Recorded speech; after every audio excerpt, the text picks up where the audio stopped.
Jā, tiesneša, galvenā tiesneša roka nav pacelt, tātad noraidījumu nav. Vārdins. Nedrīkst pēc iet zonās mūsu pieminētais Vorobjovs, kur jau bija krietni ieslidojis Jūgras spēlētājiem. Tas bija komandas kapteinis Lokins. Tālu piespēle pārtvērta, Juris Tāls. Pats laužās Juris un noraidījums. Sver Jura metienu. Birukovs, spēlētāji pirmās maiņas aizsargs Pipiļājevs. Nu redzam, starp diviem aizsargiem izlaudās un... Tur mums Murcēji Spruktam piespēle, Jānis Sprukts pats ieiet zaudē. Teicam, piespēle! Parādu pacēlījām it kā rokas. Skatāmies vēlreiz šo epizodi. Sprukts, Karsons. Nu šķiet, ka nebija tomēr vārtos. Šķiet, ka nebija. Bet no video tiesnesis to labāk redzēt no vārtu kameras.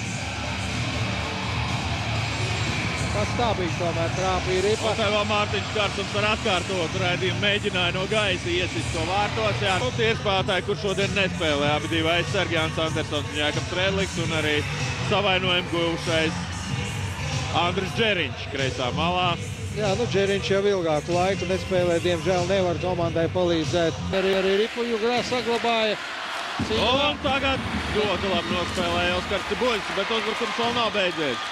Tāls. Galvenais, cik ir atlicis skaitliskajā vairākumā spēlēt Rīgas Dinamo un attiecīgi mazākumā Antimans Īstas komandai. Un ievērtos!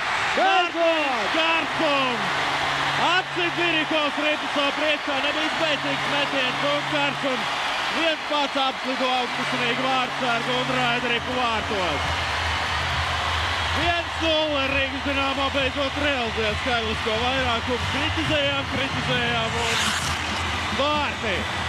Skatāmies vēlreiz, kā Mārtiņš Karsons guva savus 8. vārtus šajā KHL čempionātā. Pirmais viņš bija vārtu priekšā.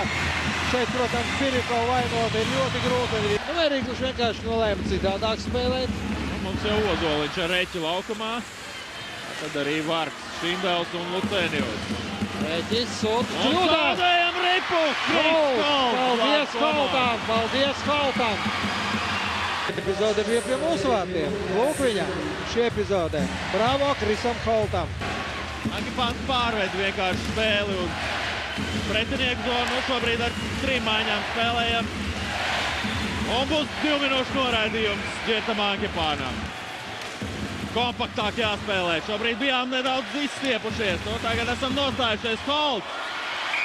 Un atskan sirēna. Rīgas Dinamo uzvar 1-0.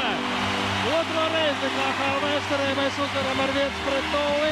Un var teikt, esam atgriežušies play-off zonā, jo Maskavas Spartaks šodien zaudēja, līdz ar to Rīgas Dinamo paceļās uz rietumu konferences 8. vietu.